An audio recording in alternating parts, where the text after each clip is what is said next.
Please take your seat. माननीय सदस्यगण, corona virus से उत्पन्न वैश्विक महामारी का यह तीसरा वर्ष है। इस दौरान हमने भारत के लोगों की लोकतांत्रिक मूल्यों में अगाध आस्था, अनुशासन और कर्तव्यपरायणता को और मजबूत होते देखा है। आज जब भारत अपनी आज़ादी के 75 वर्ष पर अमृत महोत्सव मना रहा है, तब प्रत्येक भारतवासी की यह संकल्प शक्ति भारत के उज्जवल भविष्य के लिए असीम विश्वास पैदा करती है। इसी विश्वास के साथ मैं संसद भवन के इस ऐतिहासिक सेंट्रल हॉल से प्रत्येक भारतवासी का अभिनंदन करता हूं।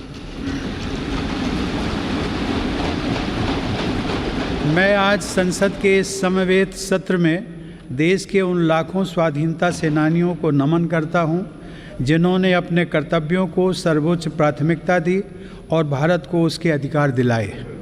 आज़ादी के इन 75 वर्षों में देश की विकास यात्रा में अपना योगदान देने वाले सभी महानुभावों का भी मैं श्रद्धापूर्वक स्मरण करता हूँ। अमृत महोत्सव के इस कालखंड में देश की महान विभूतियों से जुड़े विशेष अवसर भी सभी देशवासियों को प्रेरणा दे रहे हैं। गुरु तेग बहादुर जी का 400वां प्रकाश वर्ष पर्व, श्री अरविंदो की 150वीं जन्म जयंती, V.O. चिदम्बरम पिल्लई का 150वां जन्म वर्ष और नेताजी सुभाष चंद्र बोस की 125वीं जन्म जयंती जैसे पुण्य अवसरों को मेरी सरकार पूरी भव्यता के साथ मना रही है। सरकार ने इस वर्ष से गणतंत्र दिवस समारोह को नेताजी की जयंती पर 23 जनवरी से ही मनाने की शुरुआत की है। मेरी सरकार मानती है कि अतीत को याद रखना तथा उससे सीख लेना देश के सुरक्षित भविष्य के लिए बहुत ही जरूरी है। साहिबजादों के बलिदान की स्मृति में 26 दिसंबर को वीर बाल दिवस की घोषणा एवं 14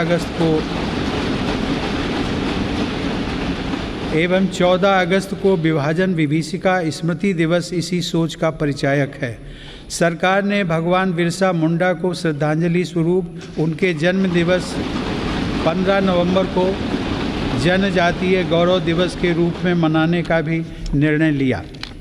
माननीय सदस्यगण, आज़ादी का अमृत महोत्सव हम सभी भारतीयों के लिए अगले 25 वर्षों के संकल्पों को आकार देने का पवित्र अवसर है। मेरी सरकार सबका साथ, सबका विकास, सबका विश्वास और सबका प्रयास के मंत्र पर चलते हुए अगले 25 वर्षों के लिए मजबूत बुनियाद पर तेज़ी से काम कर रही है। इस बुनियाद का सबसे महत्वपूर्ण संकल्प एक सर्वसमावेशी, सर्वहितकारी, सशक्त भारत का निर्माण और देश की आत्मनिर्भरता है। कोरोना के इस कठिन समय की चुनौतियों ने देशवासियों को अपने लक्ष्यों को जल्द से जल्द प्राप्त करने के लिए प्रेरित किया है। माननीय सदस्यगण, कोरोना महामारी ने पूरी दुनिया को प्रभावित किया है और भारत में भी हमारे बहुत से अपनों को हमसे छीना है। इन परिस्थितियों में केंद्र से लेकर राज्यों तक हमारी सभी सरकारों, स्थानीय शासन और प्रशासन, हमारे डॉक्टर्स, नर्सेज और हेल्थ वर्कर्स, हमारे वैज्ञानिकों और उद्यमियों सभी ने एक टीम के रूप में काम किया है। सरकार और नागरिकों के बीच यह परस्पर विश्वास, समन्वय और सहयोग लोकतंत्र की ताकत का अभूतपूर्व उदाहरण है। इसके लिए मैं देश के प्रत्येक हेल्थ और फ्रंट लाइन वर्कर का, हर देशवासी का अभिनंदन करता हूँ।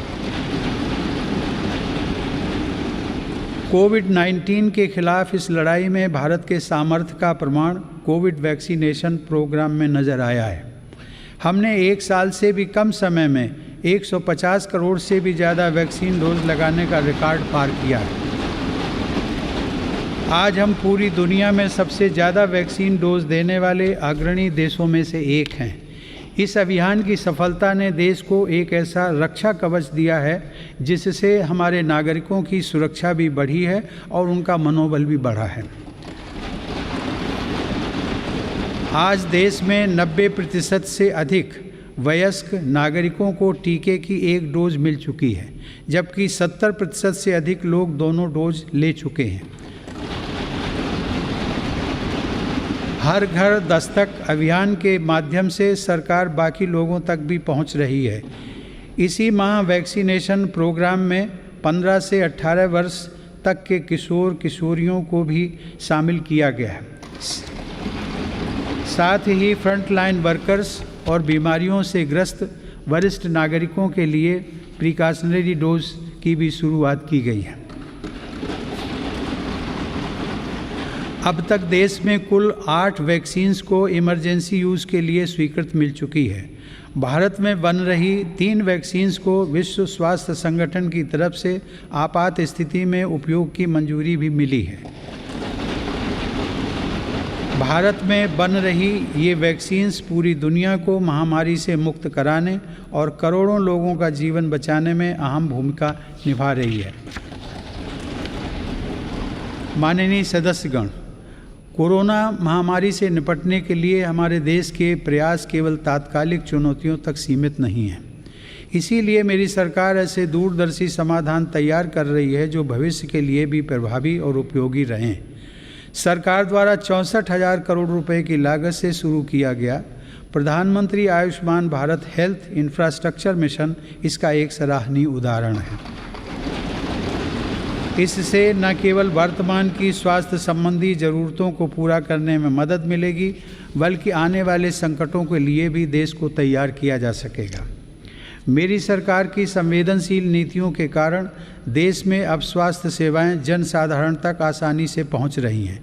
80,000 से अधिक हेल्थ एंड वेलनेस सेंटर्स और करोड़ों की संख्या में जारी आयुष्मान भारत कार्ड से गरीबों को इलाज में बहुत मदद मिली है। सरकार ने 8,000 से अधिक जन औषधि केंद्रों के माध्यम से कम कीमत पर दवाइयाँ उपलब्ध कराकर इलाज पर होने वाले खर्च को कम किया है। सुलभ और सुगम स्वास्थ्य सेवाओं के लिए उठाया गया आयुष्मान भारत डिजिटल मिशन भी एक बड़ा कदम है। माननीय सदस्यगण, कोरोना काल में भारतीय फार्मा सेक्टर ने भी अपनी श्रेष्ठता को साबित किया है। वर्तमान समय में भारतीय फार्मा कंपनियों के उत्पाद 180 से ज़्यादा देशों में पहुंच रहे हैं। लेकिन इस क्षेत्र में भारत के लिए संभावनाएं कहीं अधिक व्यापक हैं। फार्मा इंडस्ट्री के लिए मेरी सरकार द्वारा घोषित PLI स्कीम से इन संभावनाओं को विस्तार मिलेगा और रिसर्च को भी गति मिलेगी। सरकार द्वारा किए गए प्रयासों के परिणाम स्वरूप योग, आयुर्वेद एवं पारंपरिक चिकित्सा पद्धतियों की लोकप्रियता लगातार बढ़ रही है। वर्ष 2014 में देश से 6,600 करोड़ रुपए के आयुष उत्पादों का निर्यात होता था, जो आज बढ़कर 11,000 करोड़ रुपए से अधिक हो गया है। दुनिया के सबसे पहले WHO global centre of traditional medicine की स्थापना भी भारत में होने जा रही है। माननीय सदस्यगण, हमारे संविधान के मुख्य शिल्पी बाबा साहब डॉक्टर भीमराव अंबेडकर ने कहा था कि मेरा आदर्श एक ऐसा समाज होगा जो स्वाधीनता, समानता और भाईचारे पर आधारित हो। प्रजातंत्र सरकार का एक स्वरूप मात्र नहीं है। प्रजातंत्र का मूल है अपने साथियों के प्रति आदर और सम्मान की भावना। बाबा साहब के इन आदर्शों को मेरी सरकार अपने लिए ध्येय वाक्य मानती है। मेरी सरकार की आस्था अंत्योदय के मूल मंत्र में है, जिसमें सामाजिक न्याय भी हो, समानता भी हो, सम्मान भी हो और समान अवसर भी हो। इसीलिए आज सरकार की नीतियों में गांव, गरीब, पिछड़े, अनुसूचित जाति एवं जनजातियों को सर्वोच्च प्राथमिकता दी जा रही है। हाल के वर्षों में पद्म पुरस्कारों के चयन में भारत की यह भावना भली भांति झलकती है। विविधता से भरे भारत में देश के कोने कोने में समर्पित जीवन जीने वाले लोग राष्ट्र सेवा में जुटे हुए हैं। उनमें भारत की शक्ति के दर्शन होते हैं।